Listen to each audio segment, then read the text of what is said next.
Hello and welcome to The Olive Tree with me, Julia Fisher. Stefan Silver came to Israel from New Zealand with his family as a young boy. During the Second Lebanon War in 2006, Stefan was serving in the Israeli Defense Force and found himself in difficult and dangerous circumstances. The problem was, his faith was not very strong at that point. He described what happened to make the difference. So it's kind of funny what I was doing at that time because, like I said, I did believe, I knew that God was alive and real. I had experienced him in very real and intimate ways as I was growing up as a teenager and even as a young adult. I had a vision when I was in Poland when I was about 16. I was visiting the death camps. I was in the Majdanek death camp. It was a delegation that I went on with my school, and we were visiting all of the death and concentration camps. And we were there. I had a very clear vision of Jesus, of Yeshua, as a king sitting on his throne, and his heart was breaking for his people.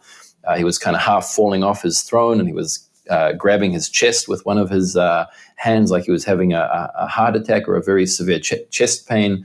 And so things like that. So I definitely experienced God in very real ways growing up. So I knew that he was real. I knew that he could answer prayer. I had seen prayer being answered, all throughout my life. I was just choosing not to follow him.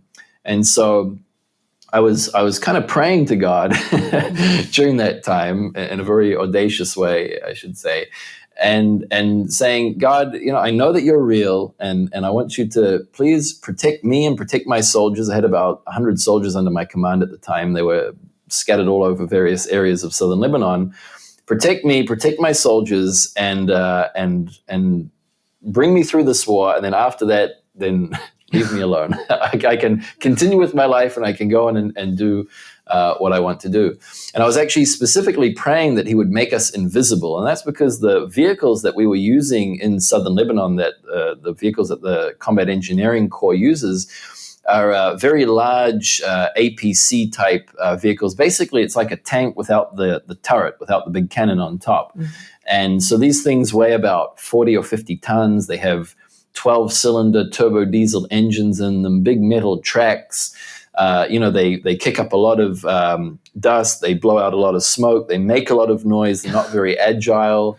They're not very fast. And actually, in the Second Lebanon War, the main threat were anti-tank missiles. And these anti-tank missiles were being fired by Hezbollah terrorists against armored vehicles like the ones we were traveling around in, and even against soldiers who were on foot. And they were located in buildings and things like that. And these missiles, they penetrate concrete walls and concrete blocks and all kinds of things like that.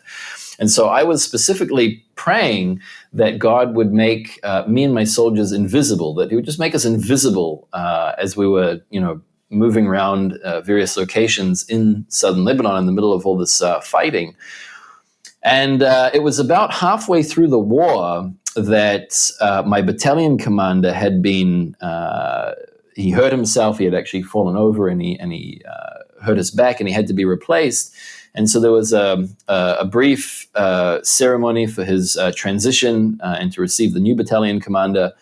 And I was standing there after the ceremony had finished with some of the other officers in my battalion. And one of the guys who was a secular Jew, meaning he wasn't a believer in any way or anything like that, he said, you know what, Stefan, it's really amazing that neither you or any of your soldiers have been hit yet by any of these anti-tank missiles or IEDs, improvised explosive devices that have been going off all over the place in the ground. He said, it's like you are absolutely invisible. Wow. And kind of when he said that, it was really one of those moments that you just know that God is speaking directly to you through this person, and he doesn't even know it. Yeah. And it really hit me kind of deep inside, just that realization that God was basically saying to me, I am hearing your prayers and I am answering them, and I am protecting you and your soldiers at this time. And even though you may not be interested in me and you're not following me and you're not walking after me, following me, and not being faithful to me, I'm still being faithful to you. And that really cut to my heart. And it was, I think, at that point where I decided as a mature adult to give my life fully to the Lord and to really follow him with all of my heart. And so after that, as the war progressed, and even into the period of ceasefire that took place afterwards, which was another 3 weeks or so that we were actually in Lebanon, but not in an actual active war at the time, but under a ceasefire, I was praying and proclaiming Psalm 91 over me and my soldiers. I was literally praying it every time we would go on an assignment, and proclaiming it over us. And really, I can say that I saw that entire psalm come to be very real for me during that time in the Second Lebanon War. So that experience then, therefore, really changed the destiny, the future that your life took. You weren't going to go off traveling and pleasing yourself after that. Yes, correct. And I didn't. I did not. I finished my military service, and that's actually where I had already known my wife, my to-be wife at the time. Before that, we were friends, never really anything romantic, but we began dating after that. It was actually while I was still in the military. It was literally a few weeks before I finished. But after that, we kind of focused on our relationship, and I was involved in ministry as I finished my military service, and then we got married a couple of years later, and really have been in ministry ever since. And so it definitely changed what happened after that.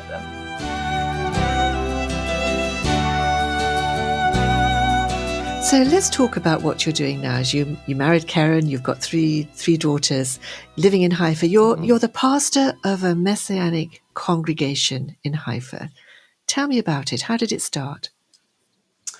Yeah, so that's what where we're involved at the moment. I co-pastor with Jonathan, who I think you spoke with as well, and interviewed also. And so Caramel basically began, and it's funny, my wife Karen and I, we always say that God founded Caramel just for us, because at the time, in 2008, we got married in August of 2008. So Stefan, your story of coming from another nation to Israel is the story of many Jewish people in these days.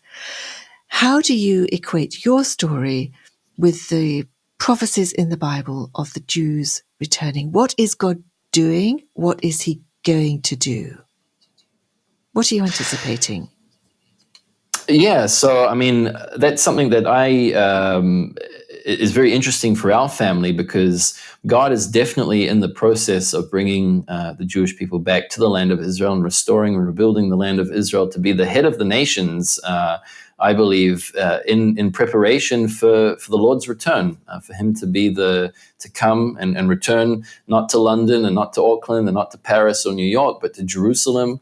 And this is where he's going to establish his millennial kingdom and rule and reign from. And so everything that we're seeing happening right now is all leading up to that point. And, when we read Bible prophecy, I think it's very clear that God is going to said that he would first physically restore Israel, and after, or in the midst of the physical restoration, the spiritual restoration will begin as well. And I think that we're right at that crossover point of the physical restoration has been taking place now for, you could say 72 years since Israel was founded as a nation. You could say even before that, when the first waves of Aliyah, Jewish immigration, began coming to Israel in the late 19th century. It's been going on for that long. And Israel really is one of the head nations in the world today in terms of economy, military, democracy, the society here. Everything is just so advanced. Not that we don't have our problems and our issues. Of course we do, just like every other country, we have our issues. But that's definitely the process of what God is doing and has been doing and is definitely doing today. And so we and my family have been a part of that, being called back to the land from really the ends of the earth. And it's interesting that New Zealand is in the Bible. Did you know that New Zealand's in the Bible? No. The ends of the earth. Okay. There we go. Yes. most people look at me and they kind of scratch their head, and I kind of joke with them. Maybe we're reading different Bibles, but yes, I think New Zealand is in the Bible because it says that God says that He will bring His people back from the ends of the earth and the islands of the sea. And New Zealand is an island; it's not a continent, and it really is in the farthest place of the earth from Israel. But even from there, God has brought our family back, and there have been others that have come back as well. And my children are the first generation from my family, the silver line, if you could call us that, to be born in the land of Israel, probably for about 2,000 years.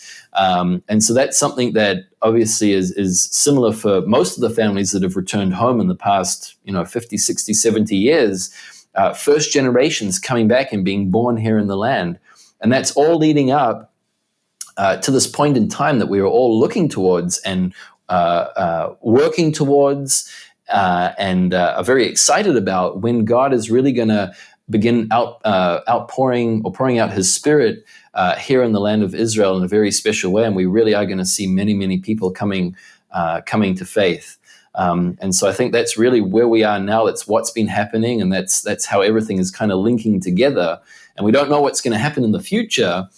We don't know exactly when things are going to happen in the future. And obviously there's some questions and theological debate about what's going to happen first. But generally speaking, I firmly believe that God has brought us back to this land because this is fulfillment of His promises, and it's ultimately all going towards that direction of all Israel being saved and Messiah coming back and ruling and reigning here from Jerusalem. You've been listening to Stefan Silver, the co-pastor of a Messianic congregation in Haifa.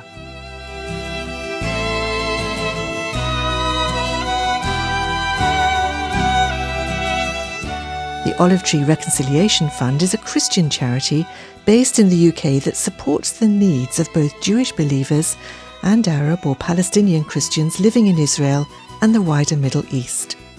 If you'd like to know more about our work and receive our free bi-monthly newsletter, please visit our website, olivetreefund.org. Meanwhile, join me at the same time next week for another story from the Olive Tree. Until then, goodbye.